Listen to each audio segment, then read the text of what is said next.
Hello दोस्तों, स्वागत है आप सबों का YouTube channel the student academy पे।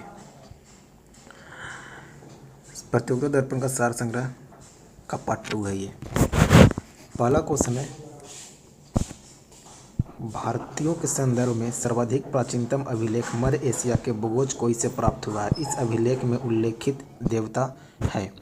तो देखिए, इस पंक्ति में ही एक दो क्वेश्चंस आपको मिल जाते हैं कि भारत के संदर्भ में सर्वाधिक प्राचीनतम अभिलेख जो मिला है कहाँ से, मध्य एशिया से, और मध्य एशिया में भी कहाँ से, बोगोज से। तो उस अभिलेख का क्या नाम है? तो उस अभिलेख का नाम है एशिया माइनर। याद रखिए क्या नाम है? Asia minor. तो उस एशिया माइनर अभिलेख में कौन कौन से देवताओं का उल्लेख है? तो ये चार वो देवता हैं जिसका उल्लेख उसमें है। एक है इंद्र, दूसरा है वरुण, तीसरा है मित्र और चौथा है नासत। तो याद रखना है, एशिया माइनर जो अभिलेख है जो बोगोज से मिला है उसमें चार देवताओं का वर्णन है, इंद्र, वरुण, मित्र और नासत। तो देखिए, अब इसे याद कैसे रखा जाए? तो आपको याद क्या रखना है? मीना बाई। क्या याद रखना है? मीना बाई। देखिए, मी से हो गया मित्र, ना से हो गया नासत, बा से हो गया वरुण और ई से हो गया इंद्र। तो बस आपको याद क्या रखना है कि एशिया माइनर का जो अभिलेख है उसमें मीना बाई का चर्चा है। किन किन देवताओं का चर्चा है? मीना बाई का। मी का मतलब हो गया मित्र, ना का मतलब हो गया नासत, बा का मतलब हो गया वरुण और ई का मतलब हो गया इंद्र। तो ये चार वो देवता हैं जिनकी चर्चा एशिया माइनर में है। तो इस प्रकार के चीज़ों को याद करने के लिए जो इस तरीके का पंक्ति है वो बहुत सारा मेरे पास बनाया हुआ है। एक एक करके हम आपके पास लेकर आएंगे और इसका एक स्पेशल वीडियो बनाएंगे जिसमें सिर्फ इस प्रकार के तथ्य शामिल होंगे जो कन्फ्यूज़न करता है या फिर याद करने में थोड़ी समस्याएं आती है या उस क्वेश्चंस को आंसर करने में थोड़ा दिक्कत होता है। तो ऐसे तथ्य को हम लेकर आएंगे। चलिए देखते हैं अगला क्वेश्चन क्या है। नेक्स्ट क्वेश्चन कह रहा है, अभिलेखों और पुराने दस्तावेजों के प्राचीनतम तिथि के अध्ययन को क्या कहते हैं? तो देखिए, यहाँ पे अगर क्वेश्चन पूछा अभिलेख के अध्ययन को क्या बोलते हैं तो आंसर हो जाता है एपिग्राफी। क्या हो जाता है? एपिग्राफी। लेकिन यहाँ पे पूछा अभिलेख तथा पुराने दस्तावेजों के प्राचीनतम तिथि के अध्ययन को क्या बोलते हैं? तो तिथि के अध्ययन को पेलियोग्राफी बोलते हैं। आंसर हो जाएगा पेलियोग्राफी। नेक्स्ट अगला क्वेश्चन कर रहा है, राजस्थान के भिड़वार जिले में कोठारी नदी के तट पर भारत का सबसे बड़ा मध्यपाषाणिक स्थल है कौन सा? तो बगोर। ये स्थल है बगोर जो राजस्थान के भिलवाड़ जिला में कोठारी नदी के तट पर है और ये मध्यपाषाण काल का भारत का सबसे बड़ा स्थल है। 4 नंबर क्वेश्चन कर रहा है, भोगवा नदी के किनारे हड़प्पा कालीन स्थल लोथल का उत्खनन करता कौन है? देखिए, सबसे पहले तो ये याद रखना है कि लोथल किस नदी के किनारे बसा हुआ है? तो लोथल था भोगवा नदी के किनारे। अब लोथल का खोज कब हुआ था? तो 1955 में और रंगनाथ राव ने किया था। तो याद रखना है कि लोथल भोगवा नदी के किनारे है और 1955 में इसका खोज किसने किया था? तो रंगनाथ राव के द्वारा किया गया था। नेक्स्ट अगला क्वेश्चन अगला कह रहा है कि ऐसा विवाह, 5 नंबर, ऐसा विवाह जिसमें कन्या के पिता को वर पक्ष के एक जोड़े गाय और बैल देने होते थे, क्या कहलाता था उसे? उस प्रकार के विवाह को आश्रव विवाह कहा गया है। 6ठा क्वेश्चन है, मौर्य काल में सिक्का का जांच करता था। मौर्य काल में सिक्का का जांचकर्ता का क्या नाम था? तो उसका नाम था रूपदर्शक। नेक्स्ट क्वेश्चन है 7 नंबर का रहा है कि शुद्ध दैतावाद के प्रवर्तक कौन थे? तो शुद्ध दैतावाद के प्रवर्तक थे वल्लभाचार्य। इसी प्रकार से और भी कई एक सारे क्वेश्चन आते हैं कि शुद्ध दैतावादी हो गया, दैतावाद हो गया, दैतावाद हो गया। तो ये थोड़ा कन्फ्यूज़न का विषय है। तो इसको भी हमने एक ऐसा जुगाड़ लगाया है जिससे आप जब एग्ज़ाम में क्वेश्चंस आएगा, सेट प्रैक्टिस के दौरान आपका क्वेश्चन आएगा तो आप बस उस बात को ध्यान रखिएगा, जो बात हम बताएंगे आपको, आपका क्वेश्चन बन जाएगा। तो इस तरीके का एक सीरीज हम चलाने जा रहे हैं जिसमें सिर्फ उस प्रकार के क्वेश्चंस को रखेंगे जिसको सिर्फ बनाने में परेशानी आती है और वो कन्फ्यूज़न पैदा करता है। तो वैसे क्वेश्चन के लिए एक अलग से हम सीरीज लाएंगे उसके लिए। तब तक के लिए देखिए ये क्वेश्चंस। और आगे क्या है, 8वां नंबर क्वेश्चन पे करा, किस सूफी संत को मुइज़ुद्दीन चिश्ती ने सुल्तान तरीकीन की उपाधि दिया था। तो मुइज़ुद्दीन चिश्ती ने सुल्तान तरीकीन का उपाधि जो दिया था हमीदुन नागौरी को दिया गया था उपाधि हमीदुन नागौरी को। किसका उपाधि दिया गया था? तो सुल्तान तरीकीन का। दिया कौन था? तो मुइज़ुद्दीन चिश्ती ने। 9 नंबर क्वेश्चन करा है, किसने कहा था कि हुमायूं जीवन भर लड़खड़ाते रहा और लड़खड़ाते हुए अपनी जान दे दिया? तो ये लेन पुल के द्वारा कहा गया था कि हुमायूं जो है वो लड़खड़ाते रहा ही और लड़खड़ाते हुए अपना जीवन का जान भी दे दिया। ये लेन पुल के द्वारा कहा गया था, एक इतिहासकार था। उसके बाद सल्तनत काल में मुस्तौफिक ए मुमालिक का प्रमुख कार्य क्या था? तो मुस्तौफिक ए मुमालिक का प्रमुख कार्य था राज्य के खर्चों को जांच करना। ये इसका मुख्य काम था। और अभी वर्तमान में इसी विभाग के अधिकारी को महालेखा परीक्षक बोलते हैं, जिसे इंग्लिश में CAG बोलते हैं, कंप्यूटरल ऑडिटर एंड जनरल, जिसके अध्यक्ष ही वर्तमान में बनाए गए हैं गिरीश चंद्र मुर्मू को, जो जम्मू कश्मीर केंद्र शासित प्रदेश के राज्यपाल थे। उन्हीं ही CAG का अध्यक्ष बनाया गया गिरीश चंद्र मुर्मू को।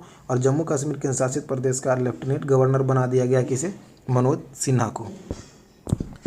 नेक्स्ट 11 नंबर क्वेश्चन है, राष्ट्रीय आंदोलन से क्वेश्चन है, कह रहा है कि भारतीय नौजवान सभा का स्थापना की थी। तो भारतीय नौजवान सभा की स्थापना 1926 में किया गया था। भगत सिंह, छबील दास और यशपाल तीनों ने मिलकर किया था। तो याद रखना है कि भारतीय नौजवान सभा की स्थापना 1926 में हुआ था, भगत सिंह, छबील दास और यशपाल के द्वारा।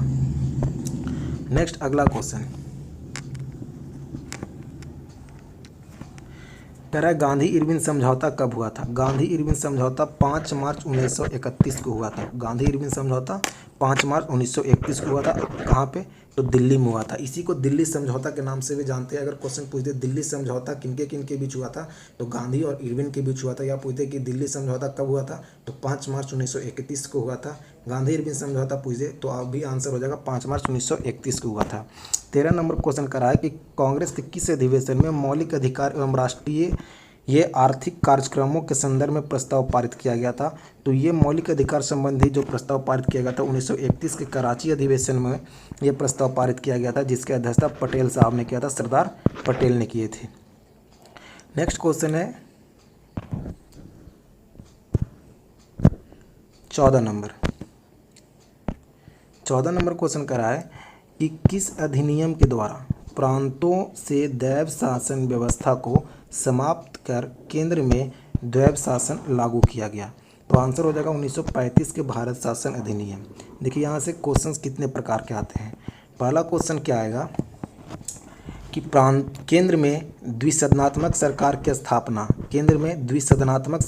स्थापना किस अधिनियम के तहत किया गया? तो 1919 के अधिनियम के तहत। प्रांतों में दैव शासन की व्यवस्था किस अधिनियम के तहत किया गया? तो 1919 के अधिनियम के तहत। उसके बाद जो अगला क्वेश्चन पूछता है कि केंद्र में द्विसदनात्मक अधिनियम को कब समाप्त कर दिया गया? 1935 के अधिनियम के तहत। प्रांतों में दैव शासन की व्यवस्था को कब समाप्त कर दिया गया? 1935 के अधिनियम के तहत। उसके बाद क्वेश्चन पूछता है कि केंद्र में दैव शासन को कब लागू किया गया? तो 1935 के अधिनियम के तहत। केंद्र में अब प्रांतों में द्विसदनात्मक विधायिका की स्थापना कब की गई? तो 1935 के अधिनियम के तहत।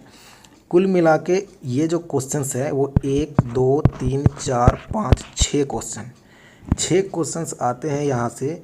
और बस कुछ नहीं है, जब हम आपको जो अभी बता रहे थे, हम पीछे चर्चा किए थे कि कुछ ऐसे क्वेश्चन है जो कन्फ्यूज़न का क्वेश्चन है, उसे कैसे याद किया जाए। हमें भी ये क्वेश्चन काफ़ी कन्फ्यूज़ करता था और इतनी बार गलतियाँ की है इस पर कि पूछिए मत कितनी बार गलतियाँ की हैं। लेकिन जब हम इसे थोड़ा सा वक्त देकर समझें कि ये आखिर क्या है, उसके बाद देखिए हमने आपके सामने सारा क्वेश्चन लिया। 6 क्वेश्चन पूछता है ये, और 6 का 6 हमने आपको बता दिया। तो हम भी आपको जब बताएंगे कि इसका क्या फंडा है, तो आप भी काफ़ी आसानी से आंसर करोगे। तो बस इंतज़ार कीजिए उस सीरीज़ का जिसे हम लाने जा रहे हैं बहुत ही जल्द। उसमें बस वैसा ही क्वेश्चन का तरीका बताया जाएगा, एक ऐसा जुगाड़ बताया जाएगा जिससे आपको या रटना नहीं है उसमें, बस आपको जो बताया जाएगा वो समझिए, और जैसे ही नज़र के सामने क्वेश्चन आएगा आप आंसर में कोई कन्फ्यूजन नहीं होगा, आंसर आप क्लियर कट में छाट लोगे कि आंसर ये होगा। चलते हैं अगले क्वेश्चन की ओर। 15 नंबर कह रहा है ब्रिटिश प्रधानमंत्री एटली ने यह घोषणा कब किया था कि ब्रिटिश सरकार जून 1948 से पूर्व भारत छोड़ देगा? यह घोषणा कब किया गया था?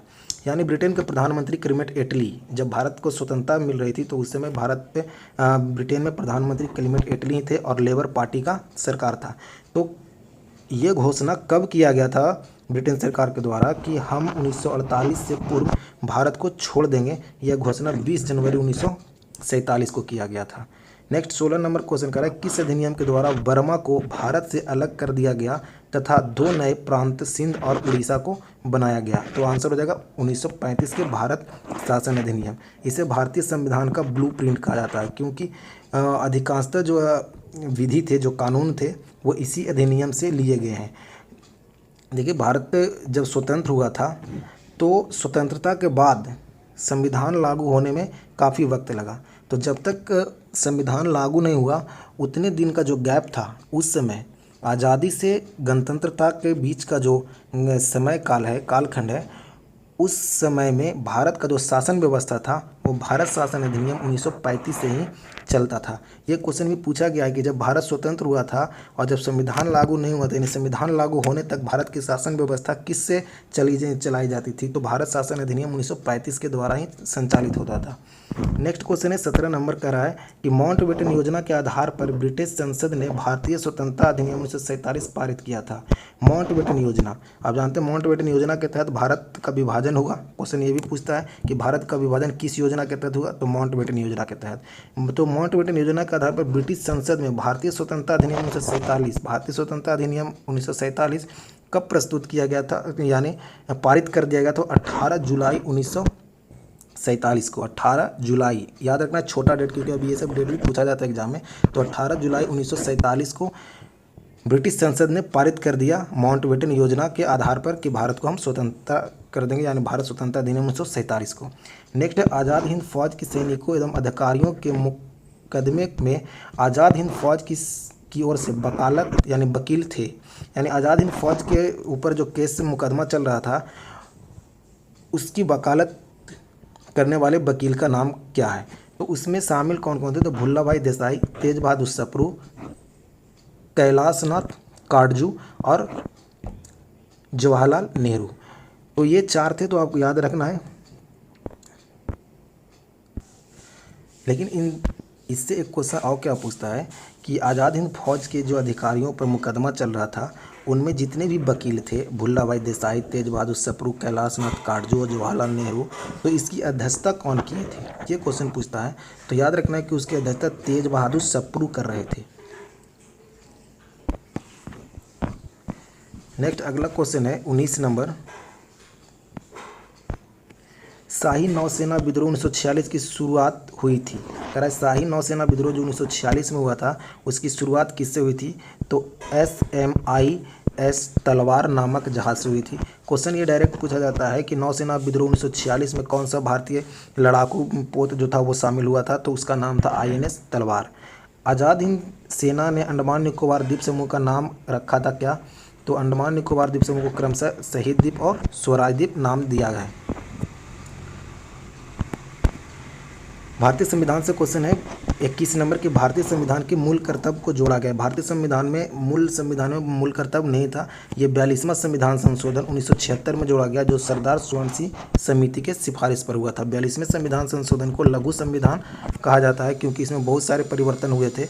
तो याद रखना है कि संविधान संशोधन हुआ था 42वां कब? तो 1976 में, जिसके तहत मूल कर्तव्य जोड़ा गया सरदार स्वर्ण सिंह समिति के सिफारिश पर।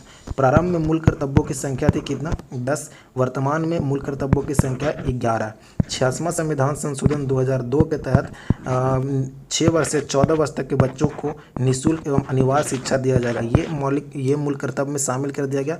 तो अब मूल कर्तव्यों की संख्या टोटल कितनी हो गई? 11। याद रखना यहाँ से क्वेश्चन क्या क्या कि मूल कर्तव्य एक क्वेश्चन और यहाँ से याद रखना है कि मूल कर्तव्य का जो प्रावधान है वो भारत में कहाँ से लिया गया है, तो रूस से लिया गया। वैसे तो मूल कर्तव्य से और भी सारे क्वेश्चंस हैं, तो जब हम पॉलिटिकल साइंस पढ़ेंगे तो उसमें डिस्कस करेंगे मूल कर्तव्य के बारे में। तो यहाँ पे जो रनिंग क्वेश्चन है कम से कम उतना याद रखिए कि मूल कर्तव्य जो है वो कहाँ से लिया गया है, तो रूस के संविधान से लिया गया है। किस समिति की सिफारिश पर, स्वर्ण सिंह समिति की सिफारिश पर। कौन से संविधान संशोधन, तो 42वां। कब हुआ था, तो 1976 में। प्रारंभ में कितना था, तो 10। अब कितना है वर्तमान में, तो 11। कौन सा बढ़ गया, तो 6 वर्ष से 14 वर्ष तक के बच्चों को निःशुल्क एवं अनिवार्य शिक्षा। कब हुआ ये, तो 86वां संविधान संशोधन 2002 के तहत इसे जोड़ा गया। अगले क्वेश्चन पे चलते हैं। नेक्स्ट क्वेश्चन कर रहा है 22 नंबर के, भारतीय संविधान में कौन सा अनुच्छेद अल्पसंख्यकों को अपनी मनपसंद शिक्षण संस्थान को स्थापित एवं संचालित करने का अधिकार प्रदान करता है। कल भी ये क्वेश्चन हमने आपको प्रतियोगिता दर्पण का सार संग्रह में कराया है। तो अनुच्छेद 30 में ये प्रावधान है कि कोई भी अल्पसंख्यक जो है, अल्पसंख्यक कोई भी ऐसा जो अपना शिक्षण संस्थान स्थापित कर सकता है और उसे संचालित कर सकता है, ये अधिकार उन्हें अनुच्छेद 30 के तहत दिया गया है। जबकि अल्पसंख्यक का वर्णन जो है वो अनुच्छेद 29 में है। दोनों याद रखें, अनुच्छेद 29 में अल्पसंख्यक का वर्णन है, अनुच्छेद 30 के तहत अल्पसंख्यक अपने शिक्षण संस्थान को स्थापित कर सकते हैं और संचालित कर सकते हैं। नेक्स्ट क्वेश्चन, अगले क्वेश्चन की ओर आते हैं और देखते हैं अगला क्वेश्चन क्या है। अगला क्वेश्चन है 23 नंबर। कह रहा है 23 नंबर क्वेश्चन क्या कि भारत की संविधान सभा के राष्ट्रीय ध्वज को कब समर्थन स्वीकार किया था, यानी भारतीय संविधान सभा जो था वो राष्ट्रीय ध्वज को कब अपनाया था। तो राष्ट्रीय ध्वज को 22 जुलाई 1947 को अपनाया गया था। नेक्स्ट क्वेश्चन है 24 नंबर, भारतीय संविधान को किस अनुच्छेद के अधीन भारत के राष्ट्रपति को अध्यादेश जारी करने का अधिकार प्राप्त है। तो अध्यादेश जारी करने का अधिकार, अध्यादेश जब हम पॉलिटिकल साइंस पढ़ेंगे तो पूरी डिटेल में पढ़ेंगे अध्यादेश क्या है, अध्यादेश की शुरुआत कब से हुई, अध्यादेश को गवर्नर जनरल कब जारी करता था। तो यहाँ पे तत्काल देख लेते हैं कुछ क्वेश्चन कि अध्यादेश जारी करने का जो अधिकार है वो राष्ट्रपति को है अनुच्छेद 1, 2, 3 के तहत। 1, 2, 3 का मतलब 123 के तहत। तो याद रखना है कि राष्ट्रपति को अध्यादेश जारी करने का अधिकार है 1, 2, 3 यानी 123 के तहत। और इसी 2 को पहले लेकर चले आइए, 1 को इधर कर दिया तो ये हो गया 2, 1, 3 यानी 213। तो 213 के तहत राज्यपाल को अध्यादेश जारी करने का अधिकार है। ठीक है, तो याद रखना है दोनों की 1, 2, 3 के तहत राज्यपाल अध्यादेश राष्ट्रपति अध्यादेश जारी करता है और 2, 1, 3 के तहत कौन जारी करता है, तो राज्यपाल अध्यादेश जारी करता है। ये अधिकार राष्ट्रपति को दिया गया भारत शासन अधिनियम 1935 के तहत। नेक्स्ट क्वेश्चन कर रहा है 25 नंबर के, संविधान के किस अनुच्छेद में वर्णन है कि मंत्रिपरिषद लोकसभा के प्रति सामूहिक उत्तरदायी होगा। ये अनुच्छेद 75(3) में कहा गया है कि मंत्रिपरिषद जो है वो लोकसभा के प्रति सामूहिक उत्तरदायी होगा। सामूहिक उत्तरदायी का अर्थ क्या है, ये भी हम जब पॉलिटिकल साइंस पढ़ेंगे तो बहुत अच्छे से समझाएंगे आपको कि सामूहिक उत्तरदायी का अर्थ क्या होता है। नेक्स्ट क्वेश्चन है 26 नंबर कि प्रथम अभिनेत्री जो राज्यसभा के लिए नामित की गई थी, नाम है उनका क्या, नरगिस दत्त। भारतीय संसद किन समितियों के माध्यम से लोक वित्त पर नियंत्रण करता है, यानी कह रहा है कि भारतीय संसद जो है वो कौन सी समितियों के सहयोग से लोक वित्त यानी वित्त विभाग पे नियंत्रण करता है। तो उनके लिए जो समिति संसद का है वो लेख लेखा समिति है, प्राक्कलन समिति है तथा इसके उपक्रमण समिति है। तो लोक लेखा समिति के बारे में थोड़े से जाने। लोक लेखा समिति में सदस्यों की संख्या होती है 22, जिसमें 15 + 7 होता है। तो 15 होता है लोकसभा से और 7 होता है राज्यसभा से। लोक लेखा समिति और प्राक्कलन समिति, तो प्राक्कलन समिति में सदस्यों की संख्या कितनी होती है, 30, और 30 के 30 कहाँ से होते हैं, तो लोकसभा से होते हैं। प्राक्कलन समिति लोक लेखा समिति को जुड़वा बहन कहलाता है। नेक्स्ट क्वेश्चन पे आते हैं 28 नंबर पे। करा उच्चतम और उच्च न्यायालयों के न्यायाधीशों की नियुक्ति तथा स्थानांतरण के लिए परामर्श प्रक्रिया के संबंध में राष्ट्रपति ने उच्चतम न्यायालय को अवदेशन किया है। यह अधिकार दिया है 143 में। क्वेश्चन कर रहा है कि उच्च न्यायालय और उच्चतम न्यायालय के न्यायाधीश की अगर नियुक्ति करना है तथा स्थानांतरण करना है, उसके लिए परामर्श जो है राष्ट्रपति उच्चतम न्यायालय के न्यायाधीश को अभिदेशन जारी करता है। ये अनुच्छेद 143 में कहा गया है। नेक्स्ट क्वेश्चन कर रहा है अगला कि राज्य विधानसभा में कोई भी धन विधेयक पुनः स्थापित नहीं किया जा सकता है बगैर राज्यपाल की संस्तुति के। तो 2 क्वेश्चन यहाँ से याद रखना है कि अगर धन विधेयक की बात है, धन विधेयक की कि धन विधेयक या तो लोकसभा में पारित किया जा रहा पेश करना हो या तो विधानसभा में पेश करना हो। अगर लोकसभा में पेश करना हो तो राष्ट्रपति से अनुमति लिए बिना उसे प्रस्तुत नहीं किया जा सकता है, और अगर विधानसभा की बात करें तो यहाँ पे राज्यपाल से अनुमति लेना होता है। नेक्स्ट क्वेश्चन है कि उच्च न्यायालय और न्यायाधीशों के वेतन एवं भत्ते कहाँ से दिए जाते हैं। उच्च न्यायालय के न्यायाधीशों के वेतन और भत्ते कहाँ से दिए जाते हैं, तो राज्य के संचित निधि से, और या उसे बोला जाता है सामयिक निधि। अब आते हैं भूगोल के क्वेश्चंस पे। भूगोल का क्वेश्चंस क्या है कि चंद्रमा पृथ्वी की एक परिक्रमा करता है कितने दिन में। चंद्रमा जो है पृथ्वी की एक परिक्रमा करता है 27 दिन और 8 घंटा में। अगला क्वेश्चन है कि पृथ्वी सूर्य का परिक्रमा कितना करता है, 365 दिन 8 घंटे में। 3 बीघा कॉरिडोर जोड़ता है भारत और बांग्लादेश को, 3 बीघा कॉरिडोर जोड़ता है। भारत का सबसे ऊंचा झील कौन सा है, तो चोलासू झील जो सिक्किम में है। नेक्स्ट है भारत की सबसे लंबी तटीय राज्य कौन सा है, गुजरात। जबकि दक्षिण भारत का सबसे लंबी तटीय राज्य कौन सा हो जाएगा, आंध्र प्रदेश। भारत का सबसे ऊंचा जलप्रपात कौन सा है, तो जोगिया गरसोप्पा जलप्रपात जो कर्नाटक में है। नेक्स्ट क्वेश्चन कर रहा है विश्व की सबसे बड़ी खारे पानी की झील कौन सी है। विश्व की सबसे बड़ी खारे पानी की झील कैस्पियन सागर जो रूस में है। विश्व का सबसे गहरा झील भी रूस के साइबेरिया क्षेत्र में है जिसे बैकाल बोलते हैं। विश्व का सबसे बड़ा मीठे पानी की झील कौन सा है, तो सुपिरियर झील जो यूएसए और कनाडा के बॉर्डर पे है। दक्षिण भारत का मैनचेस्टर किसे कहा जाता है, तो कोयम्बटूर को। उत्तर भारत का मैनचेस्टर पूछेगा तो कानपुर को। भारत के किस राज्य में को धान का कटोरा बोला जाता है, छत्तीसगढ़ या गोदावरी के डेल्टाई क्षेत्र को। विश्व की सबसे लंबी सीमा किस देश की है, तो कनाडा का। कनाडा उत्तरी अमेरिका का एक देश है।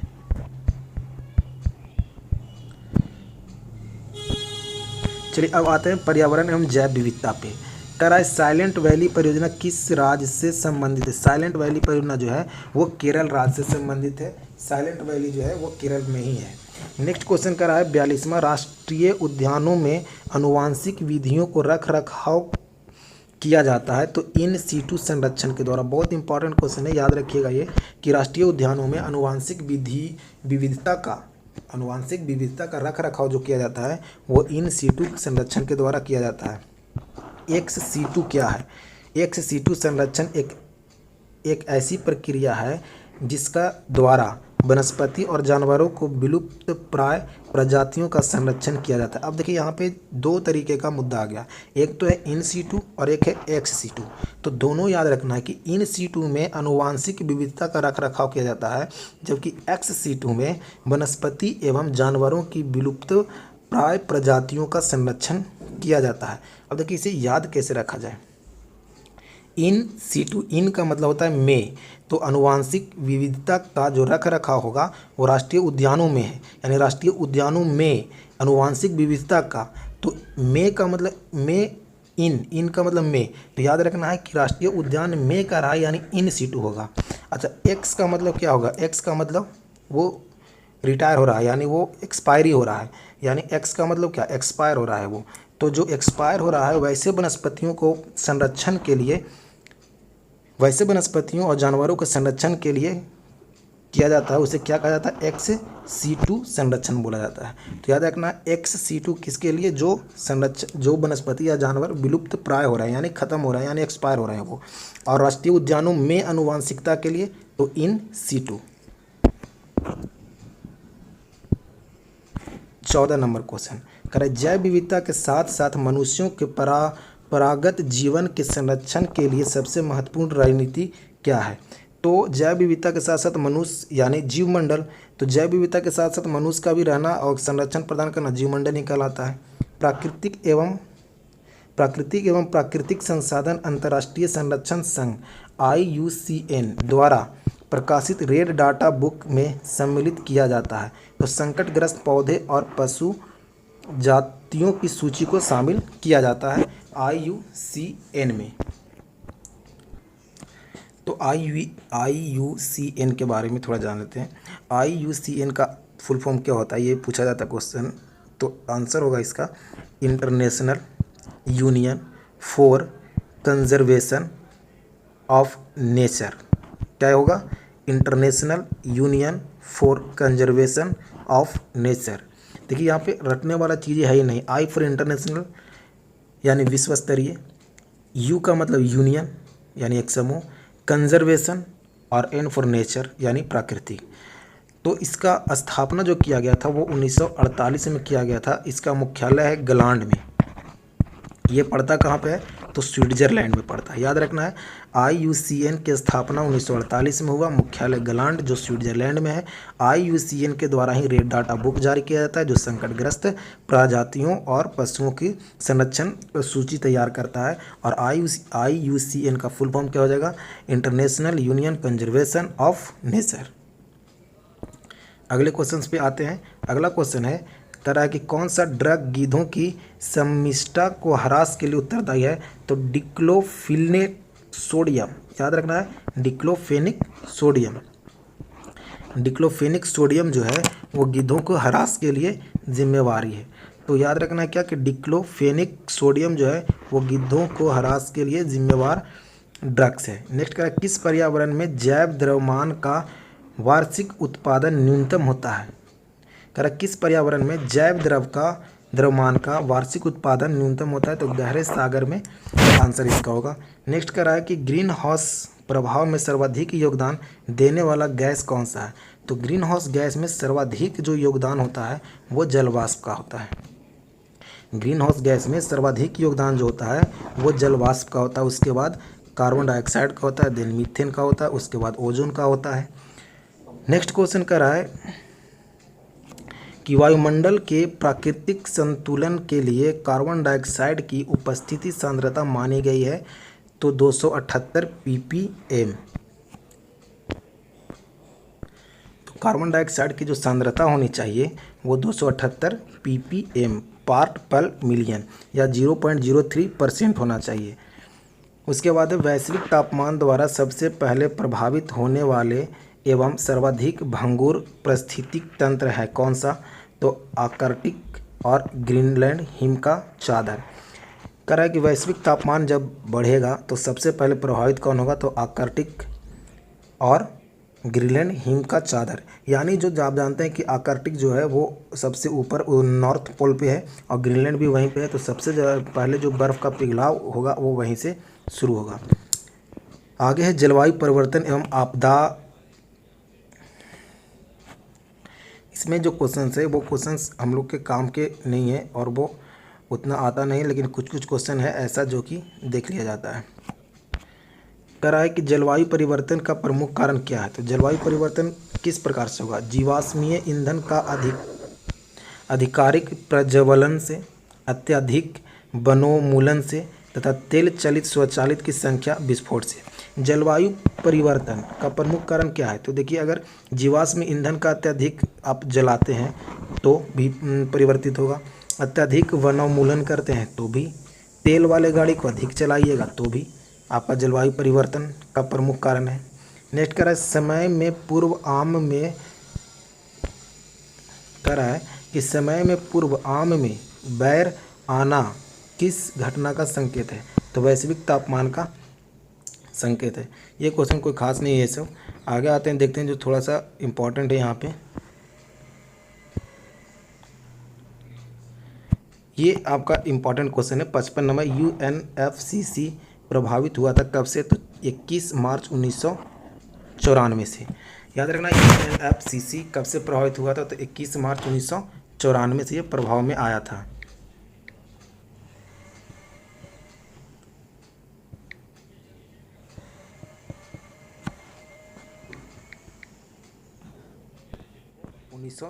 से हुआ था और इसका जो फुल फॉर्म है UNFCCC का वो होता है, देखिए यहाँ पे भी याद करने का एक तरीका, याद करना और रटना नहीं होता है। याद कैसे किया जाता है? UN का मतलब होता है यूनाइटेड नेशन फॉर्म वर्क, उसके बाद होगा F for form work convention on climate change. United nation form work convention and climate change, जिसकी स्थापना 1994 में हुआ था। नेक्स्ट वही क्वेश्चन है कि United nation framework convention of climate change एक अंतर्राष्ट्रीय संधि है जिसका गठन हुआ था 1992 में रियो डी जेनेरियो में आयोजित संयुक्त राष्ट्र संघ के पर्यावरण एवं विकास सम्मेलन में इसका गठन का प्रावधान किया गया था। यानी 1992 में रियो सम्मेलन हुआ था, उसी में यह प्रस्ताव लाया गया था कि एक संगठन होगा जिसका नाम होगा क्या? UNFCCC। इसका फुल फॉर्म क्या है? United nation framework convention and climate change. 21 मार्च 1994 से इसका कार्य शुरू हुआ था। नेक्स्ट क्वेश्चन कर रहा है कि हरित जलवायु कोष का प्रावधान किया गया है? तो संयुक्त राज्य जलवायु परिवर्तन सम्मेलन 2010 के कानून के अनुसार। जलवायु परिवर्तन में संयुक्त राष्ट्र संघ का कन्वेंशन ढांचा संबंधित है किससे? तो ग्रीन हाउस गैसों के उत्सर्जन में कमी लाने से ये संबंध है।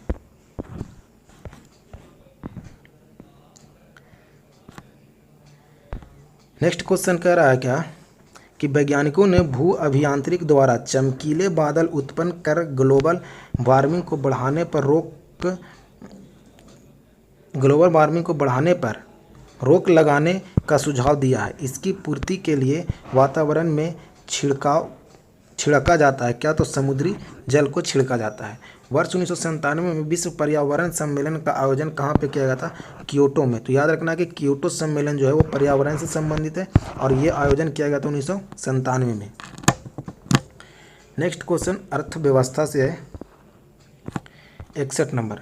कह रहा है कि किसी देश के नागरिकों द्वारा किसी दी हुई समय अवधि में सामान्यतः एक वित्तीय वर्ष में उत्पादित कुल अंतिम वस्तुओं एवं सेवाओं का मौद्रिक मूल्य कहलाता है।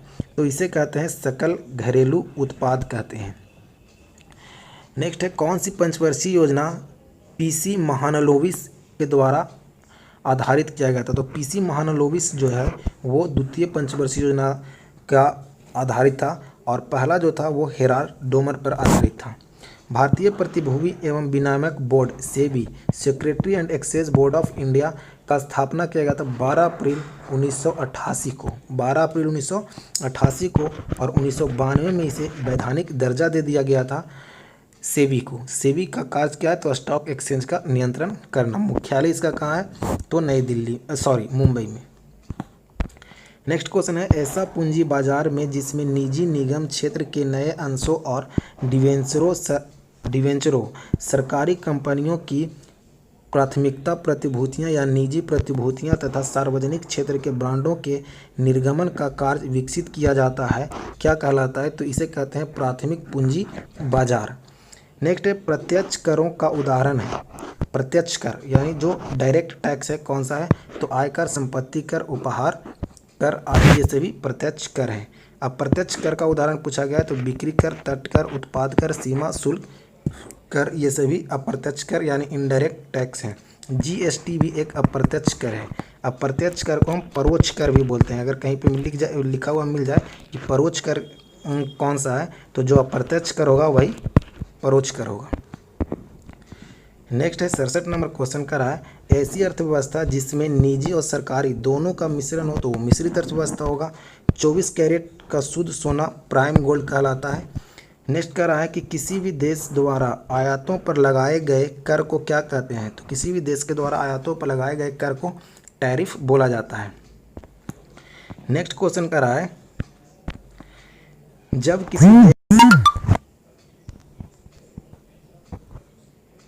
जब किसी देश के प्रधानमंत्री स्वर्ण में परिवर्तनशील होता है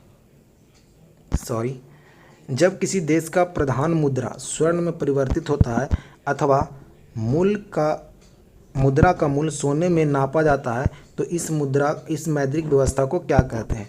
तो इस मौद्रिक व्यवस्था को स्वर्ण मान कहा जाता है। नेक्स्ट क्वेश्चन है सामान्य विज्ञान और तकनीकी से। कह रहा है कि एक ट्रेन जैसे ही चलना आरंभ करता है तो उसमें बैठे हुए यात्री का सिर पीछे की ओर झुक जाता है। इसका कारण क्या है? तो स्थिरता का जड़त्व के कारण यानी जड़त्व के कारण होता है कि वो स्थिर में रहता है तो जिसके कारण वो पीछे हो जाता है। और अगर गाड़ी चल रही है अगर एक गाड़ी चल रही है और अगर अचानक ब्रेक लगता है तो बैठा हुआ व्यक्ति आगे की ओर झुक जाता है तो ये गति के जड़त्व के कारण होता है। ये जड़त्व का नियम जो गैलीलियो के द्वारा दिया गया था जिसे न्यूटन से रिलेट किया गया है, ये कारण जो है वो न्यूटन के प्रथम नियम पे आधारित है। वॉशिंग मशीन का कार्य सिद्धांत क्या है? तो ये है अपकेंद्रीय बल पे वॉशिंग मशीन का सिद्धांत कार्य करता है। नेक्स्ट है किस भारतीय वैज्ञानिक ने भौतिकी विज्ञानों और जीव विज्ञान दोनों क्षेत्रों में अनुसंधान किया है? तो जगदीश चंद्र वासु के द्वारा जो है भौतिक और जीव विज्ञान दोनों ही क्षेत्रों में कार्य किया गया है। 74 नंबर क्वेश्चन क्या कहा है कि बकमिस्टर फुलरिन क्या है। बकमिस्टर फुलरिन क्या है, तो आइए देखते हैं क्या है ये।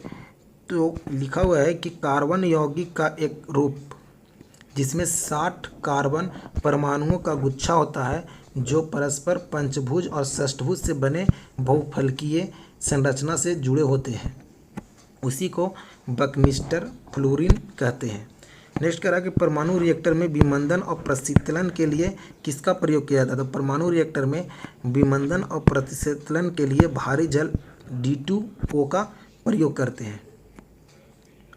नेक्स्ट है मस्तिष्क का सबसे बड़ा भाग क्या कहलाता है। सेरिब्रम कहलाता है, जिसे प्रमस्तिष्क बोलते हैं।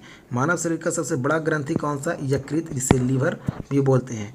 स्त्रियों में रजोनिवृत्ति के पश्चात किस हार्मोन का उत्पादन समाप्त हो जाता है। तो आंसर होगा इसका प्रोजेस्टेरोन का। नेक्स्ट अगला क्वेश्चन है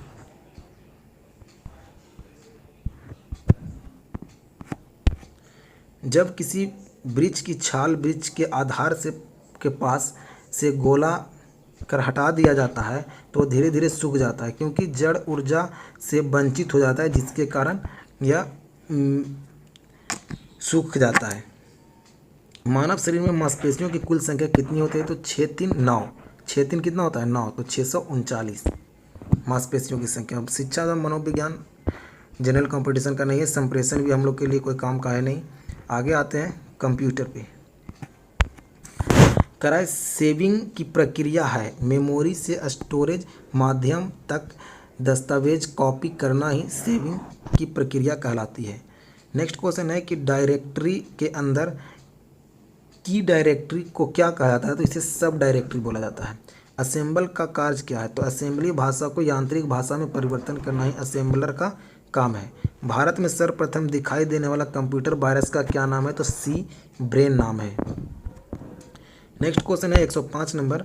उन नेटवर्क टोपोलॉजी को क्या कहा जाता है जिनमें प्रत्येक संभावित नोड में द्विदिशीय कड़ियाँ होती है, उसे मेश बोला जाता है। नेक्स्ट है वह बिंदु जिस पर डाटा कंप्यूटर में प्रवेश करता है या निकलता है उसे क्या कहा जाता है। तो उसे टर्मिनल बोला जाता है। नेक्स्ट है विश्व का प्रथम कंप्यूटर नेटवर्क माना जाता है किसे। तो आंसर इसका हो जाएगा एरापनेट को। नेक्स्ट अगला क्वेश्चन है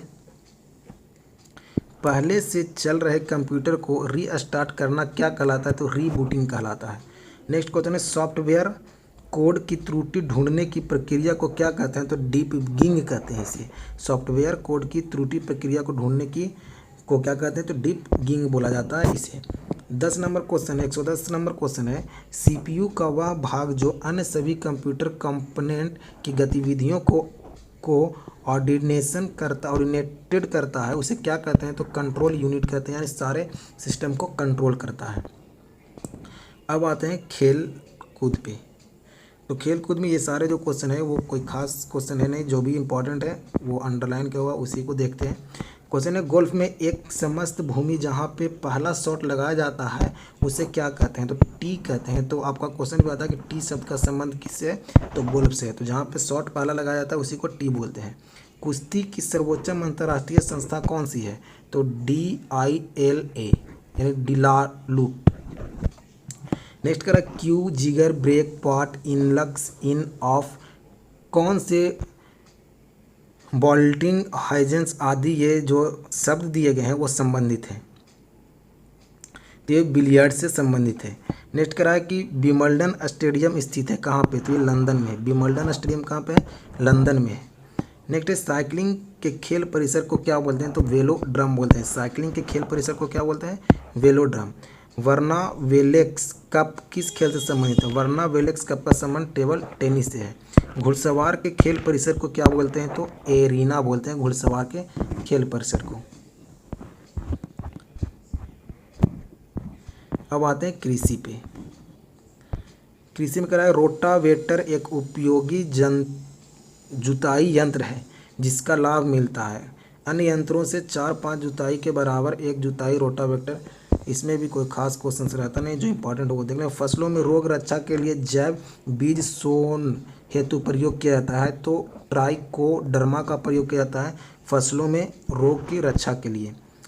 नेक्स्ट क्वेश्चन कर रहा है कि फसलों में जैविक रोग नियंत्रण हेतु भूमि शोधन के लिए प्रयोग करना चाहिए, तो माइकोराइजा का, बैसिलस का, अस्यूडोमोना का आदि ये सब का प्रयोग किया जाता है। चलिए आगे आते हैं, आगे क्वेश्चंस पे देखते हैं। विविध का कुछ क्वेश्चन है। रमन मैग्सेसे पुरस्कार से सम्मानित प्रथम भारतीय का क्या नाम है, तो विनोबा भावे, जो 1958 में दिया गया था मैग्सेसे पुरस्कार। एशिया का नोबेल इसे कहा जाता है। मिस वर्ल्ड एवं मिस यूनिवर्स प्रतियोगिता की शुरुआत कब हुई थी? मिस वर्ल्ड प्रतियोगिता की शुरुआत 1951 में, जबकि यूनिवर्स का शुरुआत 1952 में। राष्ट्रीय गीत का अंग्रेजी अनुवाद अरविंदो घोष ने किया था, जबकि उर्दू अनुवाद इसका किसने किया था राष्ट्रीय गीत का, तो आसिफ मोहम्मद खान ने, आसिफ मोहम्मद खान के द्वारा। भारत की किस भाषा को इटालियन ऑफ द ईस्ट कहा जाता है? तेलुगु भाषा को इटालियन ऑफ द ईस्ट कहा जाता है। भारत में रेडियो प्रसारण की शुरुआत कब हुई थी? भारत में रेडियो प्रसारण की शुरुआत कब हुई थी? तो 1927 में। भारत में टेलीफोन सेवा की शुरुआत कब हुई थी? 1881 से 82 के बीच टेलीफोन सेवा की शुरुआत कलकत्ता में की गई थी। नेक्स्ट, भारत के पहला अंग्रेजी फिल्म का क्या नाम है? तो नूरजहां भारत का पहला अंग्रेजी फिल्म है। नेक्स्ट है NCERT यानी राष्ट्रीय शैक्षणिक अनुसंधान एवं प्रशिक्षण परिषद की स्थापना कब हुई थी? तो 1961 में किया गया था NCERT का स्थापना। NCERT की स्थापना 1961 में किया गया था। NCERT का फुल फॉर्म क्या हो जाएगा? National council of education research and training. NCERT full form याद रखना है, national council of education research and training. NCERT का फुल फॉर्म, जिसका स्थापना 1961 में किया गया था। E. कृष्ण अय्यर और यामिनी कृष्णमूर्ति का संबंध किससे है? तो भरतनाट्यम से है। मोहिनी अट्टम जो केरल का लोक नृत्य है, भरतनाट्यम तमिलनाडु का लोक नृत्य है। तो ये था प्रतियोगिता दर्पण का सार संग्रह 2 और 140 क्वेश्चन थे इसमें। बीच में कुछ क्वेश्चन ऐसे होते हैं जो अपने काम का नहीं होता है, तो हम उसे छोड़कर आगे निकल जाएंगे, क्योंकि वो क्वेश्चन हम लोग का काम का नहीं है। थोड़ी बहुत अभी प्रयास कर रहे हैं कि जो भी त्रुटियां हो रही है उसे सुधारने का प्रयास किया जा रहा है। और अगर हमारा पढ़ाया हुआ आपको पसंद आ रहा है या लग रहा है कि नहीं और इसमें सुधार होगा, तो हमें सुधार करने का और मौका मिल रहा है। हम जैसे जैसे और भी वीडियो बनाते जाएंगे, हमें अनुभव होते जाएगा और हम अपने त्रुटियों को सुधारते जाएंगे। अगर आपको हमारा वीडियो पसंद आता है तो आप इसे लाइक करें, दोस्तों में शेयर करें, और अगर हमारे चैनल पर नए हैं तो हमारे चैनल को सब्सक्राइब ज़रूर करें। बहुत ही जल्द हम और भी कई सारे एपिसोड लेकर आ रहे हैं अपना यूट्यूब चैनल पे। बहुत जल्द हम वाइट बोर्ड पे डिस्कशन भी चालू करने जा रहे हैं, क्योंकि डिजिटल बोर्ड तो पॉसिबल नहीं है अभी। और बिहार दरोगा के लिए चाहे तो वो नई वैकेंसी आई है उसके प्रीलिम्स और जो मेंस होने वाला है पिछला उसके लिए, और बिहार SSC +2 लेवल का मेंस के लिए, ये 3 एग्ज़ाम के लिए इस यूट्यूब चैनल पे हर वो सेक्टर को शुरू किया जा रहा है जो इनके लिए इम्पॉर्टेंट है। तो आप हमारे चैनल से ज़रूर जुड़े रहें। और हमने एक टेलीग्राम चैनल भी बनाया है, जिसका लिंक इसके डिस्क्रिप्शन में दे दिया जाएगा, और आप वहां से हमारे टेलीग्राम चैनल को भी जुड़ सकते हैं, क्योंकि वहां से टेलीग्राम चैनल पे हम आपको डेली का टेस्ट देंगे, डेली का होमवर्क देंगे कि आपको आज लूसेंट में ये याद करना है, और उसके बाद हम उसका क्वेश्चंस बनाकर हम उसे टेस्ट भी कराएंगे। तो आपको हमारे चैनल से जुड़ने के लिए बहुत बहुत धन्यवाद। अगर नहीं जुड़े तो आप जुड़िए, अपने दोस्तों में से शेयर कीजिए। धन्यवाद।